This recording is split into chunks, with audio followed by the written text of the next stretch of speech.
As you know that in the previous lecture we have discussed about the energy of a simple harmonic oscillator. So there are so many examples of simple harmonic motion. In one of them is loaded spring. Loaded spring. In loaded spring, mass attach to a horizontal spring हो सकता है, एक mass attach to a vertical spring हो सकता है, एक oscillations of loaded spring combinations हो सकते हैं जो पैरेलल्स में होते हैं दोनों, और सिंपल पेंडुलम से हो सकता है। ऐसे बहुत सारे हैं, कंपाउंड पेंडुलम्स है इसकी एग्जांपल, ऐसे बहुत सारे हैं, पर हम 2-3 कर लेंगे और 1-2 आप लोग होमवर्क में कर लेना, ठीक है। तो आज हमारा जो मेन टॉपिक है वो है mass attach to a horizontal spring. Let us suppose a body of mass m attached to one end of a massless spring is free to move over a smooth horizontal surface. The other end of the spring is fixed to a rigid support. If the body is displaced through a distance x, then the restoring force acting on the body is given by F is equal to minus kx. Let it be equation number 1. As you know that in previous lecture k is nothing but it is the constant या proportionality constant, spring constant बोल सकते हैं इसको हम, ठीक है, stiffness constant बोल सकते हैं, force constant बोल सकते हैं। So पिछले आर्टिकल में भी हमने निकाला था k is equal to f upon x, similarly same wording सी है, राइट। अब नेगेटिव साइन सुजेस्ट क्या कर रहा है, यहाँ पे इंडिकेट क्या कर रहा है कि f is directed opposite to the displacement of mass.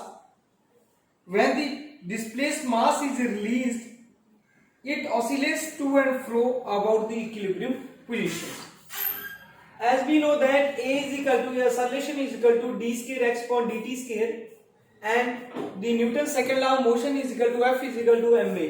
So we can write it as m d square x upon dt square. Let it be equation number 2. So comparing both these equations, we have m d square x upon dt square is equal to minus kx is equal to d square upon dt square is equal to minus k upon mx. ये article का थोड़ा सा part हमने पहले भी किया है, पर बहुत सारे स्टूडेंट्स बोल रहे थे कि सर इसको दोबारा भी रिपीट कर दो, तो इस करके मैंने ये कर दिया, ठीक है। तो then d square x upon d t square is equal to minus omega square x. अब ये जो ओमेगा स्क्वायर है ये हमने क्या किया, कांस्टेंट ले लिया, फिर ओमेगा किसके बराबर आ जाएगा, ओमेगा स्क्वायर किसके बराबर है हमारे पास, अगर आप देख सकते हो omega square is equal to k upon m के बराबर है हमारे पास, ठीक है। तो उस वे में मैंने क्या किया, वहां पे वैल्यू पुट कर दी, तो हमारे पास क्या आ गया। अगर मैं ऑसिलेशन की बात ही करता हूं तो ऑसिलेशन किसके डायरेक्टली प्रोपोर्शनल हो सकता है, d square x upon d t square directly proportional to किसके होगा, अगर आप देख सकते हो एक्स के बराबर होगा, with the condition that negative sign is here, तो सेम हियर, क्योंकि ओमेगा तो हमारे पास किसके बराबर था, ओमेगा तो के अपॉन एम के बराबर है, ठीक है। तो d square x upon d t square directly proportional to minus x. इसका मतलब है कि जो ऑसिलेशन है वो डायरेक्टली प्रोपोर्शनल टू डिस्प्लेसमेंट के है with the negative science. Thus the mass m in simple harmonic motion if the time period is given by t is equal to 2 pi upon omega, omega की value है मेरे पास, मैंने वहां put कर दी, then we get the desired result 2 pi square root displacement upon spring factor या k जिसको आप लोग बोलते हैं, ठीक है। तो अगर फ्रीक्वेंसी की बात करता हूं तो frequency is the 1 upon time period, तो 1 अपॉन 2 पाई के अपॉन एम के बराबर आ जाती है। तो this is about the mass attach to a horizontal spring. अगर मैं क्या करता हूं, वर्टिकल स्प्रिंग की बात कर देता हूं, जैसे ये फिगर में हमने शो किया हुआ है, तो उस केस में क्या होता है, हमारे पास सेम केस है कि हम लोग क्या करते हैं, let us consider a light and elastic spring ले लिया, मैंने ए बी ले लिया, उस स्प्रिंग में हमने क्या किया, सस्पेंड करा दिया from a rigid support A, जो ए पॉइंट लिया हुआ, let a body of mass m be attached to the lower end B of the spring. हमने क्या किया, वहां पे बॉडी में मास जो है वो अटैच कर दिया उसका जो मास है वो m है, the spring gets stretched and let l be the extension in the length. ये जो लेंथ मैंने शो की है this is equal to l के बराबर है। इतना जब मास आपने यहाँ अटैच किया तो ये थोड़ा सा एक्सपेंड हो गया, ठीक है, एक्सपेंड होके हमारे पास जितना एक्सपेंड हुआ उसको हमने लेंथ जो वो l सपोज कर लिया है। अगर वो l लेंथ है तो इट मींस दैट फोर्स भी लगेगी मेरे पास, तो let F1 be the restoring force set up in the spring, then F1 is equal to minus K into L. The force is upward direction, so this upward force is balanced by the suspended weight mg।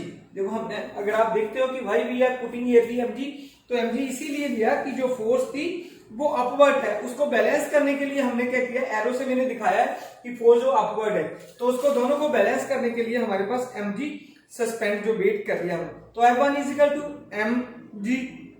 अब इन दोनों equation को अगर मैं compare करता हूं then we gate, minus से minus cancel हो गया, ठीक है, माइनस यहां भी था और यहां भी था, इस माइनस को इस माइनस से कैंसिल कर दिया, KL is equal to mg, तो K की वैल्यू आ गई मेरे पास m into g upon L। इसको इक्वेशन नंबर मैंने 3 दे दिया। अब let the mass m be pulled down through a small distance x, हमने थोड़ा सा स्मॉल डिस्टेंस ले लिया, x ले लिया, इसको ये x है मेरे पास, थोड़ा सा यहां से और थोड़ा सा ले लिया, वो डिस्टेंस x मान लिया हमने। अगर और डिस्टेंस मानते तो इसका मतलब क्या होगी, एक और फोर्स लग जाएगी, और इसमें जो लेंथ कितनी बन जाएगी L प्लस एक्स, क्योंकि यहां से B से हमने कितना इसको चेंज कर लिया L प्लस एक्स, और फोर्स कितनी थी F2, that is upward directions में थी, ठीक है। तो हमारे पास F2 इज इक्वल टू किसके बराबर हो जाएगा, minus K into L plus x के बराबर हो जाएगा। अब जो नेट रेस्टोरिंग फोर्स आती है वो किसके बराबर आएगी, F is equal to F2 minus F1। तो इन दोनों इक्वेशन में मेरे पास F1 भी है और F2 भी है, आप वहां से कैलकुलेट कर सकते हैं, हमने वहां से कैलकुलेट कर दिया, तो then we have F is equal to minus k x, ठीक है। हम दोनों वैल्यू को पुट कर दिया हमने और कुछ नहीं किया है। अब दोनों वैल्यू को अगर पुट कर लेते हैं तो देन ए सॉल्यूशन किसके बराबर है, हमने पिछले आर्टिकल में भी पढ़ा, सेम यहां भी पढ़ रहे, F इज इक्वल टू किसके बराबर, A is equal to d square x upon dt square के बराबर है मेरे पास। तो F की पहले ही पता आपको, F is equal to ma, तो मैंने वैल्यू पुट कर दी है सॉल्यूशन की इन दिस इक्वेशन, तो हमारे पास क्या आ जाएगा फिर m d square x upon dt square is equal to minus k x, क्योंकि यहां से मेरे पास क्या आ गया था, के एक्स के बराबर आ गया था। सेम हमने रिजल्ट जो अगर आप देख रहे हो उस केस में भी मेरे पास सेम रिजल्ट आ रहा, जैसे हमारे पास बट हॉरिजॉन्टल में आया वैसे ही वर्टिकल में डायरेक्शंस में आया है। सस्पेंड जब हम मास करते हैं वर्टिकल या हॉरिजॉन्टल, जब आप पैरेलल करेंगे कॉम्बिनेशन में तब भी हमारे पास सेम ही रिजल्ट आएगा, पर थोड़ा सा डिफरेंस क्या रहता है, जब सेम रिजल्ट आएगा तो उसमें जो टाइम पीरियड है वो किसके बराबर आ जाएगा, 2 pi square root 2m upon k, क्योंकि वहां पे 2 आ जाते हैं मेरे पास। और सिंपल जो पेंडुलम्स है उसका तो हमें पता ही है, सेम वही आता है, t इज इक्वल टू, अगर आप रिलेशंस निकालते हैं 2 पाई l अपॉन g जो हमने लिखा होता है सिंपल पेंडुलम के लिए रिलेशंस हमारे पास ये रहता है टाइम पीरियड का। अगर आप सिंपल पेंडुलम +1 में भी किया है तो वो क्या रहता है, f is equal to minus mg sine theta रहता है। Sine theta very very small होता है तो हम नेग्लिजिबल कर देते हैं उसको, तो हमारे पास क्या रह जाता है, f is equal to minus mg theta रह जाता है, और माइनस mg थीटा किसके बराबर है, अगर वो पेंडुलम की बॉब है तो आर्क अपॉन रेडियस हो जाता, आर्क मेरे पास x है और रेडियस मेरे पास l है, तो minus mg x upon l के बराबर आ जाता। फोर्स न्यूटन सेकंड लॉ क्या है, F is equal to ma। अब इन दोनों इक्वेशन को हम लोग कंपेयर करेंगे तो हमारे पास क्या आ जाएगा, a directly proportional to minus x, same वैसे आ जाएगा जैसे मैंने यहाँ लिखा है, a directly proportional to minus x के बराबर रहता है, चाहे ऐसे लिख लो चाहे ऐसे लिख लो। तो टाइम पीरियड हमारे पास पहले पता है कि time period is equal to 2 pi under root displacement पर असलेशन के बराबर आ जाता है, ठीक है। तो t इज इक्वल टू, ये आपने क्या कहना, एक मैंने कंपाउंड पेंडुलम छोड़ा है, ये अपने घर कर लेना, एक होमवर्क है, ठीक है, एक टॉर्शनल पेंडुलम कर लेना, बस 2 छोटे छोटे आर्टिकल्स है। उसके बाद हमारे पास एक लास्ट आर्टिकल बच जाएगा इसका, oscillation of 2 masses connected by a spring का 2 बॉडी हार्मोनिक ऑसिलेटर, ये मैं आपको करवा दूंगा क्योंकि एग्जाम में ये बहुत आता है। Hope you enjoy this lecture, thank you very much.